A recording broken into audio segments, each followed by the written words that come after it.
India गठबंधन के प्रत्याशी राजाराम सिंह ने किया आज नामांकन। काराकाट लोकसभा क्षेत्र से लड़ेंगे चुनाव। वोट मांगने के लिए गिनाए कई एजेंडे।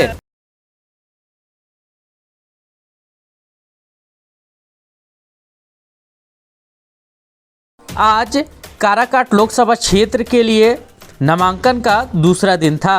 इंडिया गठबंधन के प्रत्याशी सह सीपीआई माले उम्मीदवार राजाराम सिंह कुशवाहा ने नामांकन दाखिल किया। माले प्रत्याशी ने जिला मुख्यालय स्थित समरनालय के जिला निर्वाचन पदाधिकारी नवीन कुमार के कार्यालय में नामांकन किया। आइए क्या कुछ कह रहे हैं नामांकन के बाद राजाराम सिंह कुशवाहा, आइए सुनते हैं।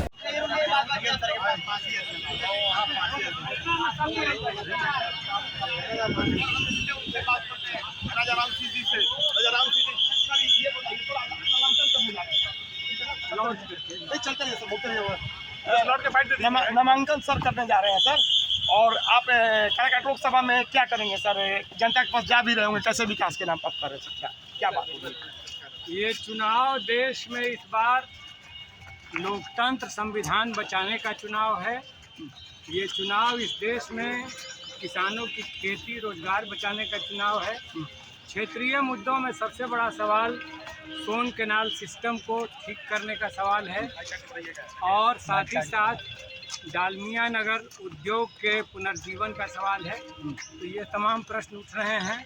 कहीं महिला कॉलेज खोलने की मांग भी उठी है। तो इन तमाम सवालों पर हम पार्लियामेंट के भीतर और बिहार सरकार से भी वार्ता करेंगे और पार्लियामेंट के भीतर भी इन सवालों को उठाएंगे और वहाँ के जनप्रतिनिधियों से मिल करके आगे की कार्य योजना। सर मेरा एक लास्ट सवाल है कि सर ये बताइए, जैसे कि विकास जो कर रहे, इसके पहले उपेंद्र कुशवाहा मंत्री थे, एमपी भी थे, वो बोले चारों तरफ भाजपा में सर विकास हुआ है सर। इस पर सर क्या कहना है? सर एक मिनट बताइए सर, एक मिनट। मतलब अभी 2 बड़े अग्निकांड हुए काराकाट लोकसभा क्षेत्र में, जिसमें 13 बच्चे और औरतें जल करके मर गए। वहाँ न नल जल योजना है, न उज्ज्वला योजना का गैस सिलेंडर है और न ही पक्का मकान है। तो क्या विकास हुआ है वो तो साफ दिख गया। तो सर ये त्रिकोणीय हो गया क्या सर? कौन सी बात सर क्या मतलब? यहाँ पर देखिए चुनाव जा रहा है जनमत संग्रह की तरफ और जनता संविधान रखने के पक्ष में है। संविधान में धर्मनिरपेक्षता और समाजवाद रखने के पक्ष में है।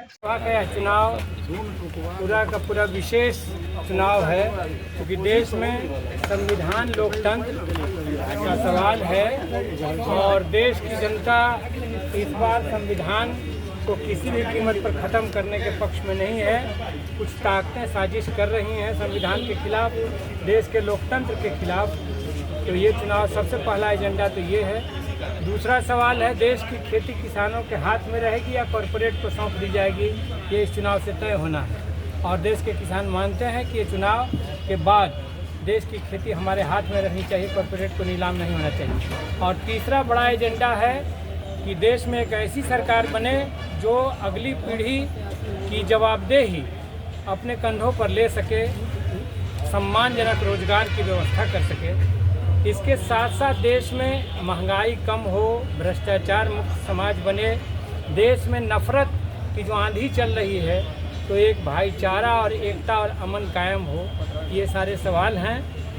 इसके साथ साथ खेती को लाभकारी बनाने का बड़ा प्रश्न है कि फसलों को वाजिब दाम मिले। C2 + 50% स्वामीनाथन कमीशन ने जो कहा उसके अनुरूप फसलों का दाम मिले और कानूनी खरीद की कानूनी गारंटी हो। इस पर देश का किसान आंदोलन चला भी लंबे समय तक, अभी भी वो आंदोलन जारी है। तो किसानों के साथ न्याय होना चाहिए, मजदूरों के साथ न्याय होना चाहिए। देश लगातार भूखमरी के मामले में ग्लोबल हंगर इंडेक्स में नीचे जा रहा है। तो ये बेहद शर्म की बात है कि हिंदुस्तान जैसा देश बांग्लादेश, नेपाल और पाकिस्तान जैसे देशों से भी भूखमरी की लिस्ट में नीचे हो गया है। तो ये सब मुद्दे हैं। इसके साथ साथ स्थानीय मुद्दों में नहरों का सवाल है।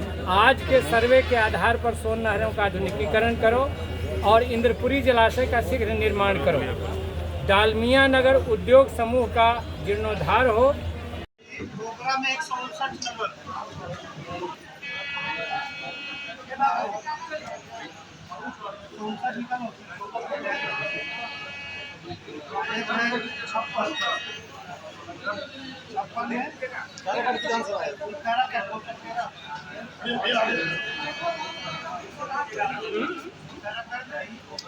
सिंगल खड़ा करावल जाए तो